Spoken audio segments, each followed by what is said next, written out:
Boa noite. Mais uma vez estamos aqui na nossa casa querida. Estamos aqui para explanar o Evangelho. Mais uma vez estamos aqui na nossa missão espiritual, né? E hoje a proposta é isso mesmo, né? É a gente falar um pouquinho de missão, refletir um pouquinho ao que nós viemos à Terra. Mas antes disso, nós vamos fechar os nossos olhos, nós vamos mentalizar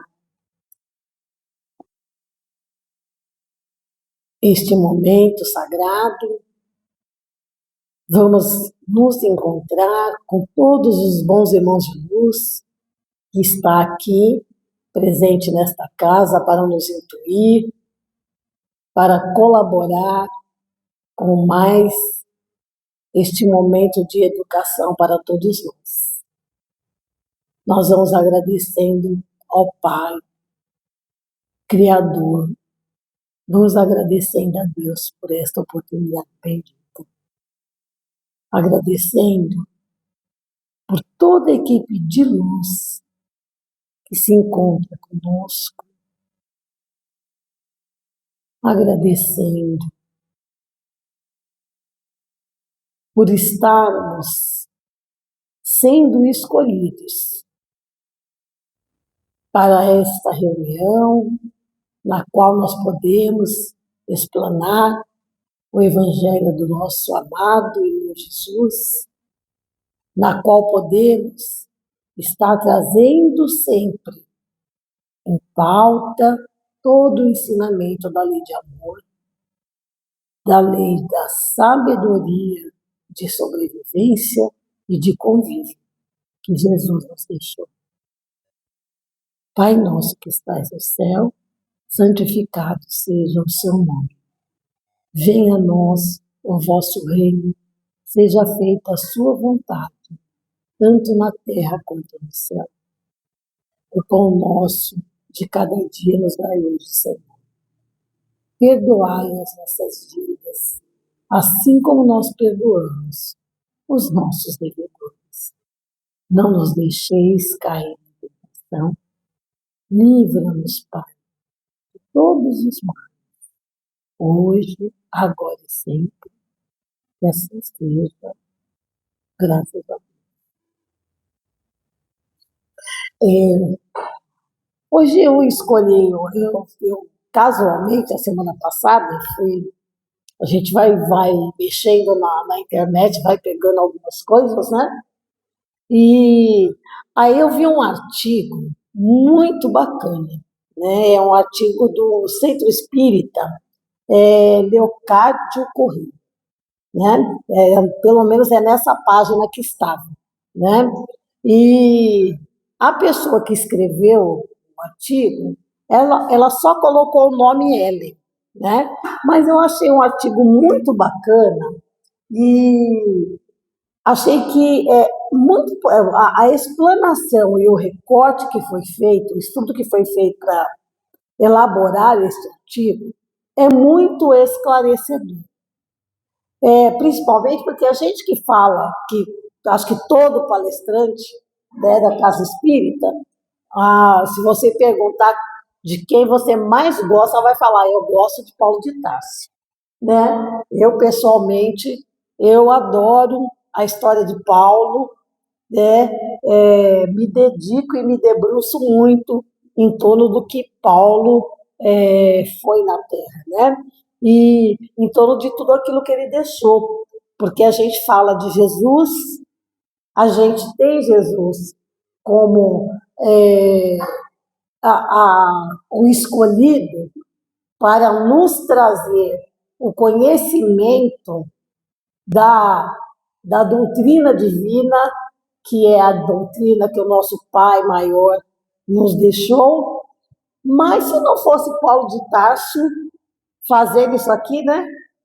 Fazendo a explanação do ensinamento de Jesus, e se não fosse Paulo de Tarso trabalhando nessa insistência de expandir, de levar adiante o conhecimento que Jesus nos deixou, talvez tudo aquilo que Jesus tenha feito e tudo aquilo que ele deixou para nós tivesse ficado ali só mesmo, né, naquele pedacinho, né, naquele território onde Jesus passou, né?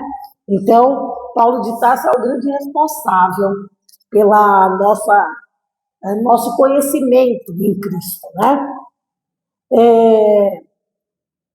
Esse foi o artigo chamou a minha atenção. E a segunda coisa que me fez também trazer hoje a pauta do nosso estudo foi a gente pensar na nossa missão, né? Porque quando a gente fala de Paulo de Tarso, a primeira coisa que vem na nossa memória também é essa missão, a missão de Paulo, né? O Paulo que foi um dos escolhidos, né? Paulo é aquele que está englobado naquela fala divina, né? Muitos chamados, poucos escolhidos. Por que eu falo que ele foi escolhido? Porque o Paulo, ele era aquele que provavelmente, né, por uma questão de de talvez não saber interpretar aquele momento que ele vivenciou, né? Quando ele viu Jesus ali, né, em Damasco, talvez se ele não fizesse, não atendesse esse chamado divino, ele poderia ter se mantido onde ele estava. E ele poderia ter se mantido aquele homem cruel, aquele exterminador, né? Aquele homem que perseguia as pessoas devido à fé que elas estavam carregando em si naquele momento, mas Paulo foi o escolhido. E ele, ao ser escolhido, ele compreendeu a sua missão, né? Então, quando a gente fala da questão da missão de Paulo, eu acho que a primeira coisa que a gente tem que refletir é o que ele nos deixa, né? O que ele nos deixa dentro desse contexto de missão, né? Como é que nós estamos e como é que nós observamos a nossa vida, né? Como é que nós estamos dentro da nossa compreensão com a nossa missão terrena. Às vezes a gente, até uma continuidade talvez também da minha última palestra, das coisas que a gente se revolta, né? Que a gente, né? Que a gente tenta buscar resposta aí dos momentos de domínio que a gente quer ter sobre as nossas vidas e da incompreensão para com ela, da incompreensão com as coisas que acontecem nas nossas vidas, porque nós somos munidos desse orgulho, né, de querer ter domínio de tudo, né? Quando, na verdade, nós não temos respostas para nada. Essa é a grande verdade, né? Nós achamos que temos, né, mas nós não temos. E aí, nesse artigo, a gente tem eu peguei as partes, fiz um recorte das partes mais importantes, né? Ele inicia mencionando do livro Paulo e Estevão, né? Da angústia de Paulo, que Paulo, depois de uma grande insistência, de um grande embate, né, ou um convencimento enorme em torno de Pedro, para que se pudesse sair levando a boa nova de Cristo, né, para outros territórios, além daqueles que eles ocupavam naquele momento, né, Paulo sai na caminhada dele, né, seguido por Timóteo e Simão, levando a palavra de Cristo, os ensinamentos, e por todos os lugares que ele passa, ele deixa ali a semente de Jesus, né? Os ensinamentos de Jesus, e se edifica uma igreja, né? Se sai edificando as primeiras igrejas da história da construção cristã. E aí, enquanto Paulo, enquanto os discípulos saem levando a boa nova, né, por muitos territórios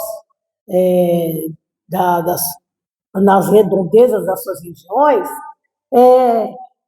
ali está também aqueles, é claro, que se opõem à doutrina de Cristo, né? Então, estão principalmente os israelitas, né, que eles vêm se opondo, porque não acreditam que Jesus que ele seria, né, o escolhido, o Messias escolhido, né? Então, tanto que até hoje não é visto desta forma por eles, né? Até hoje eles entendem que Jesus não é o Messias escolhido, né? Então, estes saíam a pregar, né, a, a, a pouca fé, a contradição daquilo que Jesus trazia, né? E desconstruir aquele pouquinho que era semeado, né? Então era aquela coisa lá da grande chuva, né?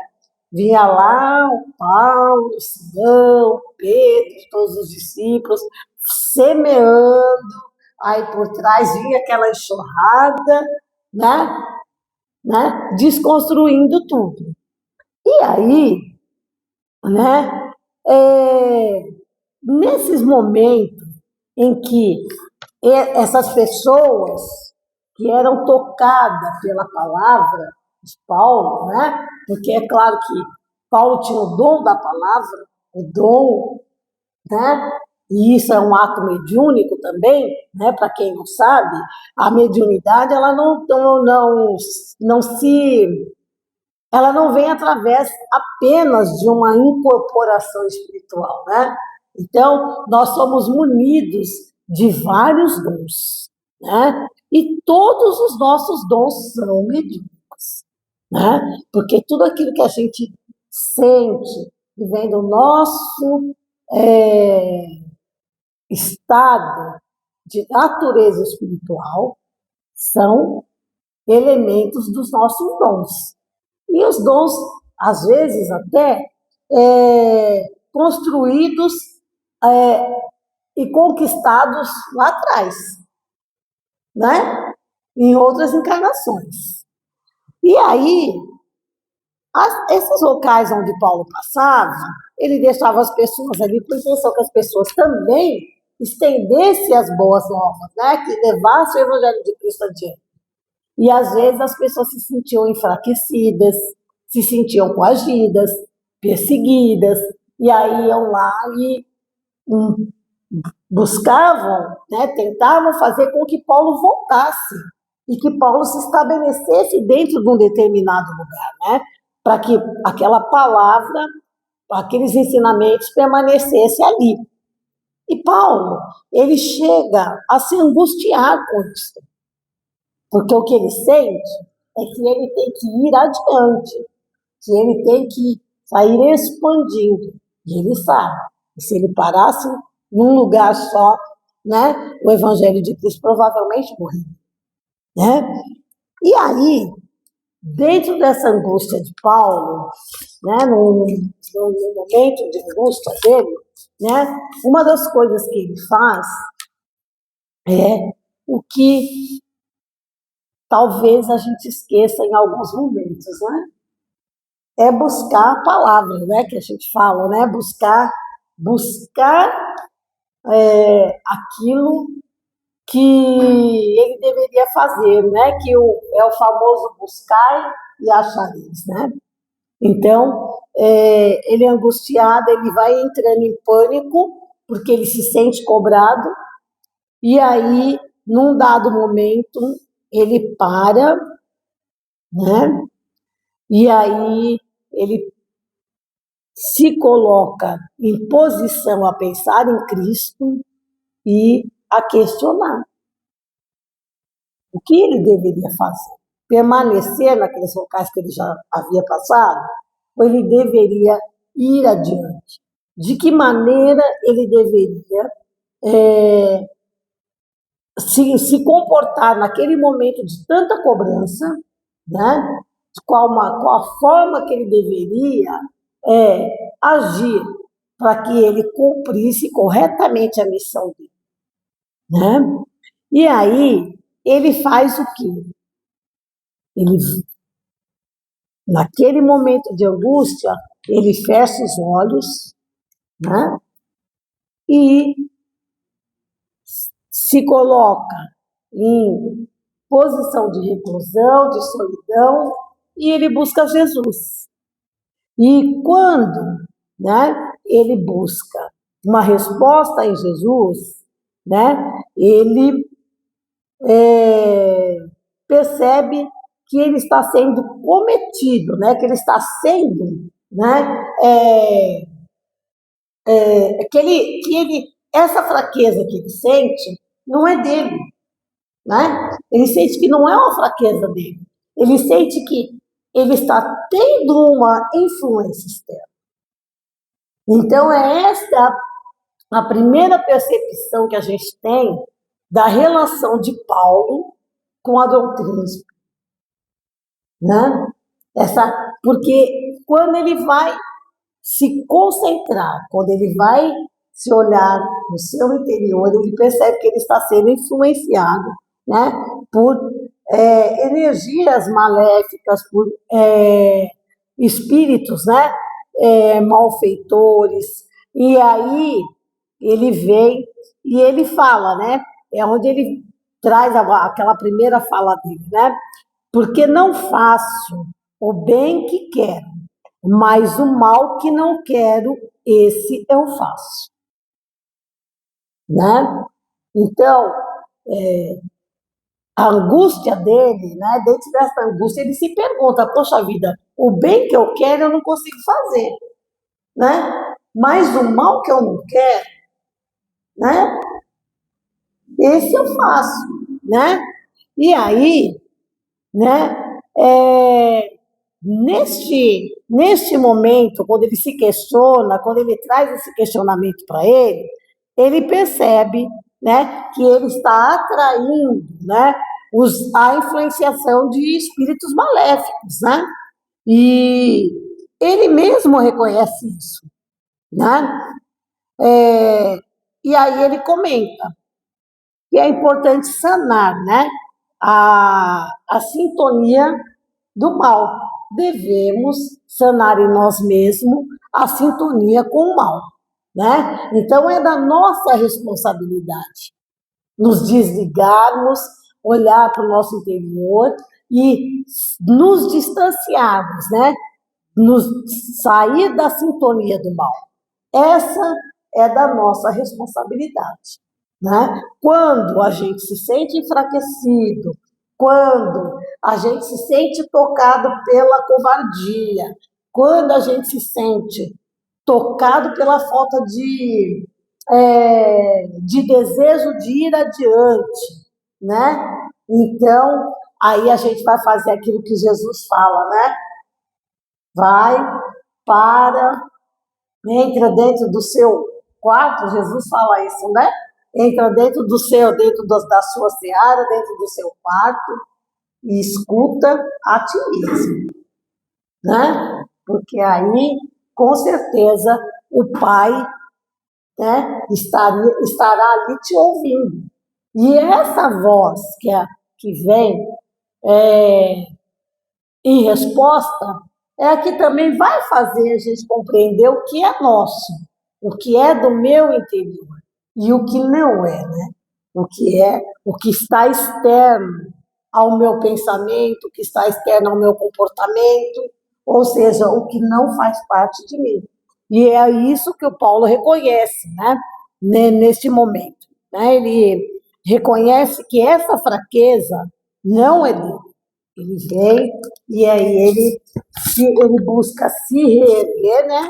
Se colocar em pé novamente, E nesse momento, dentro, né, daquela relação de oração com Paulo, com Jesus, Paulo afirma dizer que ouviu, né? Jesus dizer, não temas, né? Ele ouvia dizer, não temas, né? Não temas, prossegue ensinando a verdade e não te cales, porque estou contigo. Aí, quando eu li isso aqui, eu pensei, puxa vida, quantas vezes a gente já passou por isso, né?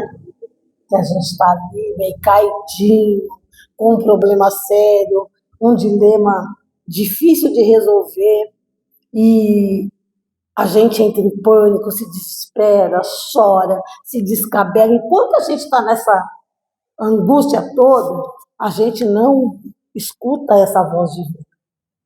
A gente não tem nenhuma percepção, né, de que nós podemos ser tocados pelo, pelo divino, por essa força, né, como diz aí, né, essa força que é estranha, essa força que está distante, mas ao mesmo tempo tão perto da gente, né?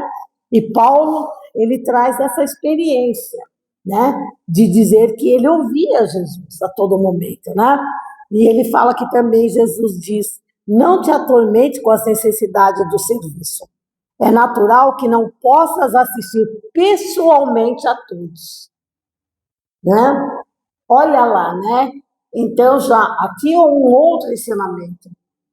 A gente às vezes quer abraçar o mundo, a gente quer resolver tudo, a gente quer fazer tudo de uma vez, a gente quer que a coisa acontece de uma forma imediata, né? E Jesus diz isso para Paulo, né? Que é impossível assistir pessoalmente. Então, como é que nós podemos assistir as pessoas que estão ao nosso redor? Às vezes uma palavra, às vezes uma boa oração à distância, né? Uma mentalização, né? Um bilhete, uma carta, né? Então, existem várias formas de nós não nos colocarmos em corpo físico para ter que resolver uma questão, né? Aí ele fala, mas é possível a todos satisfazeres simultaneamente pelos poderes do Espírito, ou seja, através da nossa presença espiritual, né? É quando você faz uma mentalização, que você alcança o seu irmão lá do outro lado e colabora, né? Fortalecendo o seu irmão através de uma vibração espiritual, através de um encontro, né, da energia da mentalização. Quando você manda um bilhete, quando você manda um recado, então você está se colocando presente, né, de uma forma espiritual, né? Aí vem Jesus e dá a inspiração para Paulo, né? Aí ele fala que ele pode resolver o problema escrevendo a todos os irmãos, em nome de Jesus, né? Ou seja, tudo aquilo, né? Aí Jesus ainda traz a Paulo, né? Olha, os de boa vontade saberão compreender, porque o valor da tarefa não está na presença pessoal do missionário, mas no conteúdo espiritual do seu verbo, da sua exemplificação da sua vida. Doravante, Estevão permanecerá mais conchegado a ti, transmitindo-te meus pensamentos. O trabalho da evangelização poderá ampliar-se em benefício do sofrimento, das necessidades do mundo. É interessante falar que Estevão, né, foi o primeiro mártir, né, a ser punido, né, passar por uma sanção devido ao cristianismo, né? Foi o que ficou representado como um mártir, né, que sofreu, se não me engano, foi crucificado também, né, porque ele saiu explanando, né, o Evangelho de Cristo e se colocou na posição também, né, de crer no cristianismo, né? E aí, a partir disso, Paulo, qual a relação de Estevão com Paulo? É que Paulo, no momento em que Estevão passou por essa sanção, como soldado, Saulo, que naquele momento não era Paulo, era Saulo, né?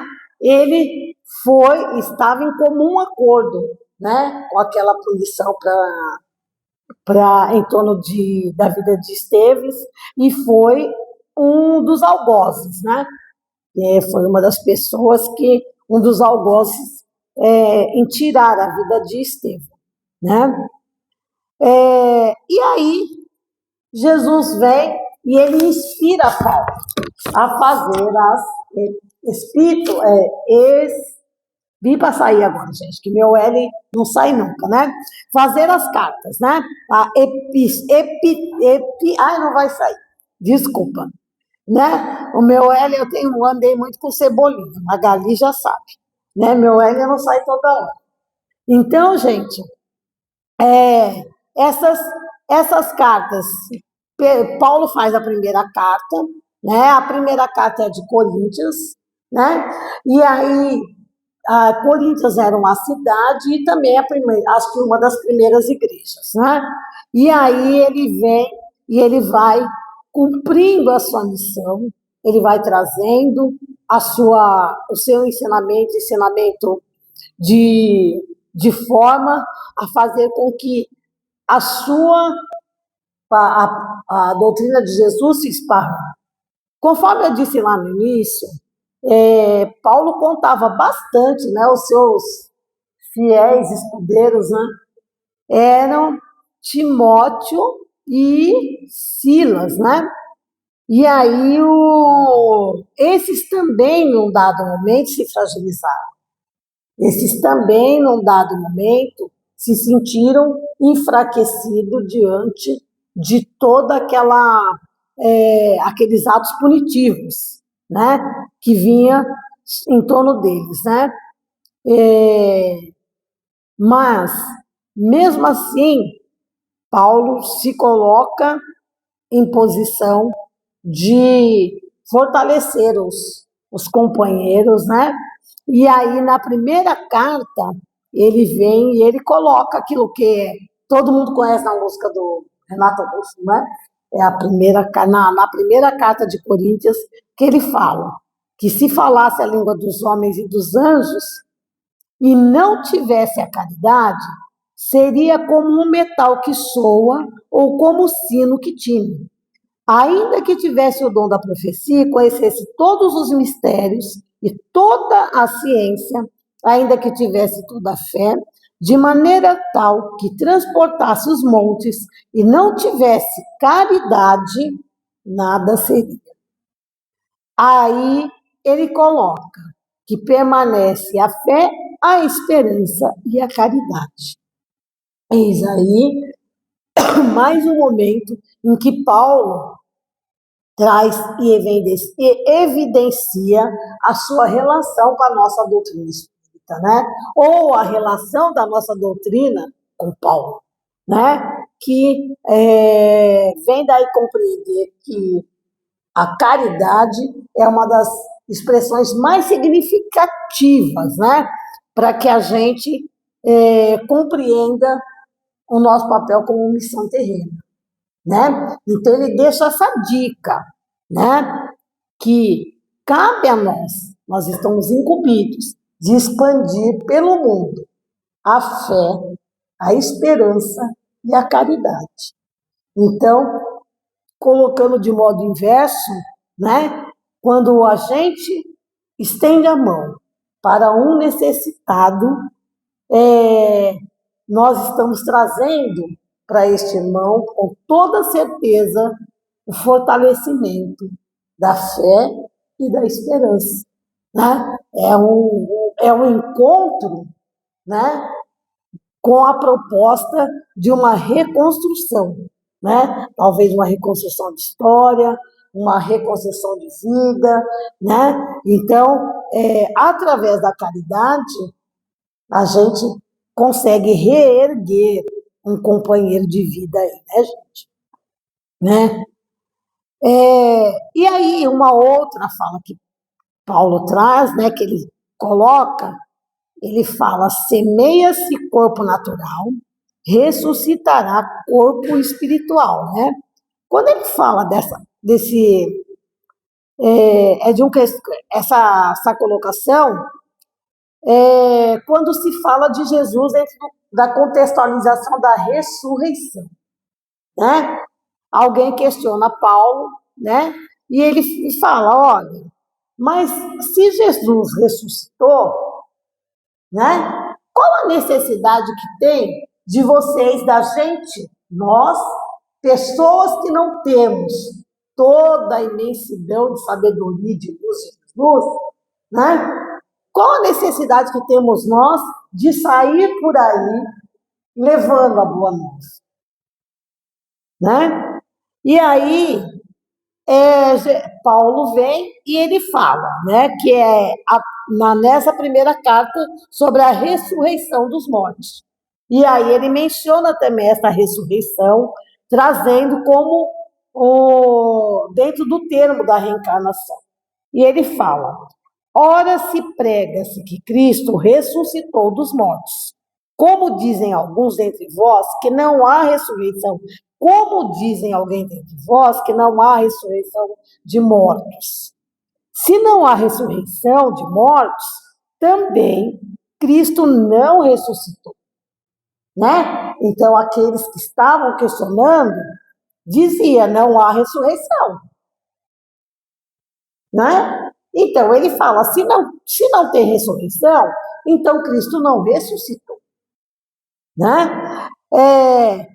E se Cristo não ressuscitou, logo é vã a nossa pregação e também é vã a vossa fé, né?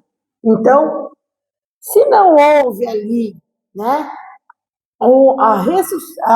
se Cristo não ressuscitou, por que depositar a fé em tudo aquilo que ele, né? Então, aí, alguém vem e pergunta, tá? Mas como ressuscitarão os mortos? E com que corpo virão? E Paulo responde: semeia-se corpo natural, ressuscitará corpo espiritual. Né? Se há corpo natural, há também o corpo espiritual. Né? Então, a gente entende aqui que Paulo, ele claramente, ele autentica que existe o corpo espiritual. E se existe o corpo espiritual, ele está falando da possibilidade da reencarnação, ele está falando do espírito, né? Daquele espírito que não morre, né? Então, é um outro momento em que Paulo claramente vem apontando a doutrina, né? Onde se encontra a doutrina espírita na relação de Paulo, né? Com o nosso conhecimento, né? E aí, gente, ainda nessa carta, Jesus fala, Paulo fala da missão dele, né? Em todos os momentos em que ele se sente fragilizado, ele é questionado porque João Batista, ele veio com a missão de batizar, de pregar, né? E Jesus também fala do batismo, e as pessoas questionam a Paulo por que ele não batizava, E aí ele fala claramente, né? E que ele não veio para batizar ninguém. Ele veio para evangelizar, né? Que a missão dele, né, é levar a sabedoria das palavras de Cristo, né? Para que não se faça vão, ou seja, para que não se seja esquecida, né? E aí, nesta carta de Coríntios, né, Paulo dá conselho, né, a respeito dos dons espirituais, porque ele é questionado, mas como assim? Né? Como você fala que você veio para isso, especificamente para evangelizar? E aí ele fala, isso é um grupo, né? Assim como outros são munidos de outros dons, como eu disse agora há pouco, né? Cada um, todos nós temos um dom. Todos nós temos uma sabedoria, que é um dom divino, que nos é oferecido. E é através desse dom divino que nós nos ligamos a, a esse momento com Deus, que nós nos ligamos a esse momento com Cristo, e que nós temos a oportunidade, né, de encontrar as nossas próprias respostas, né? As respostas para que a gente possa direcionar a nossa missão, né? E aí no livro Evolução para o Terceiro Milênio, o Carlos Toledo, ele vem e ele aponta, né, que o Paulo, ele, dentro dessa concepção de saber que ele era um evangelizador, né, ele atingiu os povos estrangeiros, né, e ele fala, né, da mediunidade e das manifestações espirituais, né, e aí essas manifestações elas podem vir dentro dessa capacidade da gente perceber a presença de um bom espírito, de um companheiro espiritual que está ali, né, no nosso auxílio, como também pode ser, né, um companheirinho aí que pode estar perdido, né, porque a gente não fala espírito do mal, né, nós não temos essa, porque o mal não existe, né, o que existe são criaturas em estado de desconhecimentos, né. E aí, gente, mediante a toda essa colocação, é um artigo maior, é um artigo bem bacana, até vou jogar no nosso grupo lá, que é um artigo muito bacana para a gente estudar, porque ele vem pautando, né, partes por partes de todas as cartas de Paulo, né, e essas cartas aí, elas estão distribuídas, né, em 14 partes da Bíblia, né, então elas vêm distribuídas em vários momentos ali na Bíblia, que são 14 no total, e aí vale muito a pena a gente que gosta de estudar, que gosta de entender, buscar um pouquinho dessa, fazer a leitura desse artigo e relacionar com o nosso papel, com a nossa função terrena, né? Relacionar, perceber que lá atrás, a gente vai perceber que lá atrás, Paulo estava em estado de explanação, que tinha consciência da sua missão, que Paulo que sabia a que ele estava na Terra, né? Ele teve dúvidas, assim como teve também Jesus, né? Que Paulo se preocupou com as mesmas coisas com as quais nós nos preocupamos ainda hoje, né? Entendeu? Então, com as mesmas coisas, uma das coisas que eu achei interessante nesse artigo é que fala-se da questão da sexualização, né? Da, da, da forma que isso acontecia naquele momento, né? Como era a relação das pessoas com isso, né? Com a vulgaridade, com. Então, ou seja, aí a gente fala assim, nossa, mas isso, né, está acontecendo hoje. hoje em dia, né? Mas quando a gente vai buscar dentro do contexto histórico, quando a gente vai buscar lá atrás, a gente vai perceber que, infelizmente, né? Lá atrás, né? Os nossos missionários lá atrás, né? Os nossos evangelizadores, né? Eles já vieram trabalhando a mesma coisa. E aí, não, né? E aí já estavam trabalhando nas mesmas questões, nas mesmas coisas, trabalhando no ódio, trabalhando na violência, né? Trabalhando na ambição, na revolta, trabalhando em tudo, né? Que ainda existe hoje. E aí, né? Então, aí, eu acabo aqui falando, né, da segunda carta de Coríntios, que ele também menciona, né,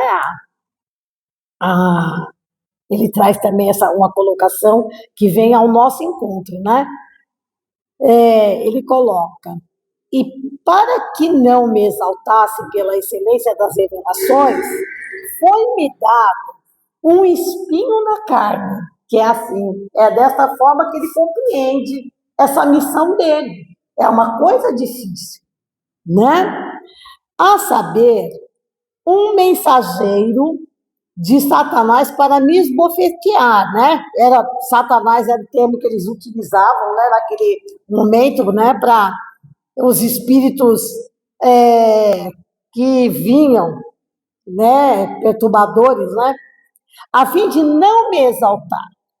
Há cerca de 3 vezes orei ao Senhor para que se dividisse de mim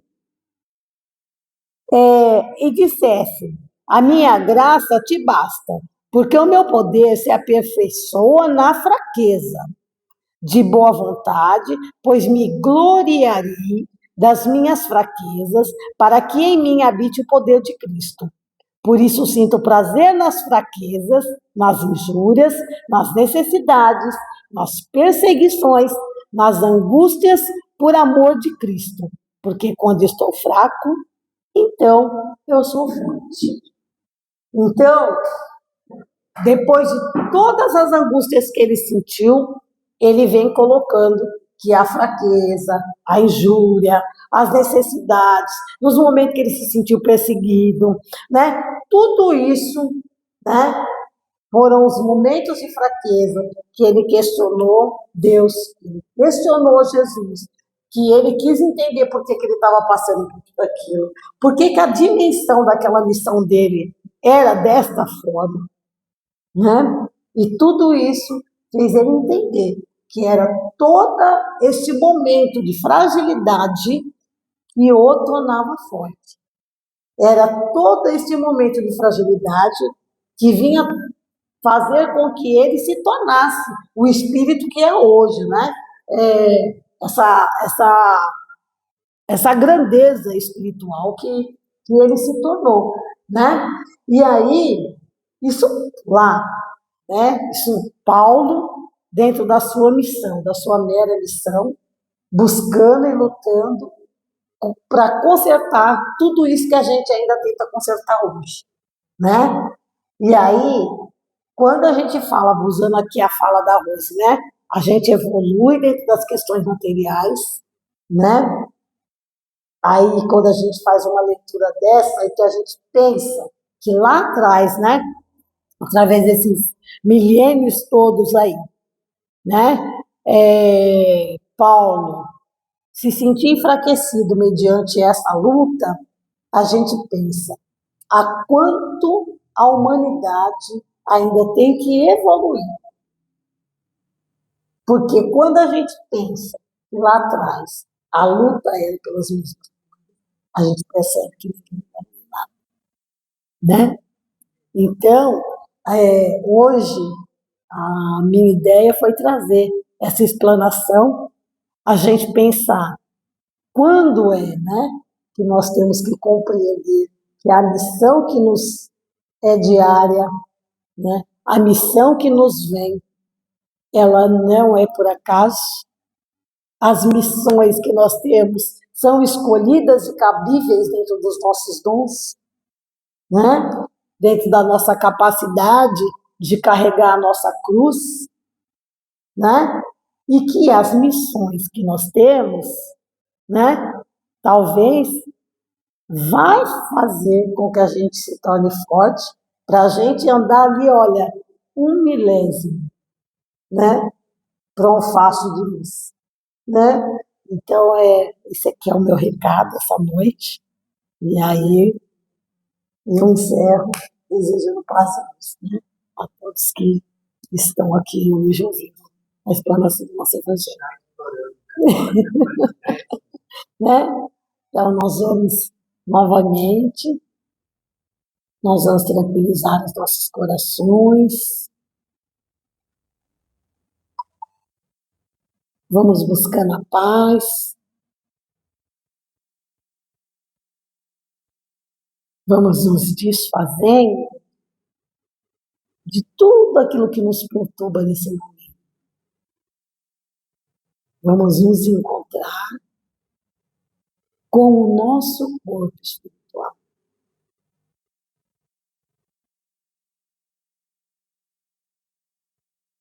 Vamos elevando o pensamento ao grande arquiteto do universo, elevando o pensamento aos nossos mentores espirituais, os guias que nos protegem, nos conduzem no dia a dia, nos inspiram, e pedindo a toda a equipe de nós, aos doutores, que vá levando o alívio a todos os nossos irmãos, que neste momento choram, gemem de dor. Em especial, nós vamos pedindo pela nossa irmã, pela Rosângela, e todos os outros irmãos que neste momento se encontram dentro de um tratamento, dentro dos cuidados de Dr. Luiz Bezerra de Menezes, dentro dos cuidados de todos os doutores, os médicos do plano espiritual. Nós vamos pedindo, Pai, um fortalecimento emocional para todos aqueles que neste momento se sentem angustiados. Vamos pedir por todos aqueles que choram, por qualquer necessidade que tenham,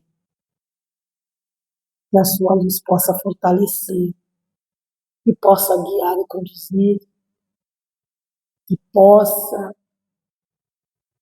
tocar e aquecer cada um dos irmãos que circula pela terra e que tem que tratar de uma necessidade. Que os nossos bons irmãos de luz tenham a permissão do Pai para ir de encontro aos companheiros que se encontram no meio das guerras, dos conflitos, e que a presença divina do nosso Criador se estenda, seja através de qualquer religião, e que neste globo terrestre a paz, o amor se estenda cada vez mais. A empatia, a caridade, a solidariedade seja a nova corrente, seja a nova força humana por todo o nosso cosmos, por todo o nosso globo terrestre.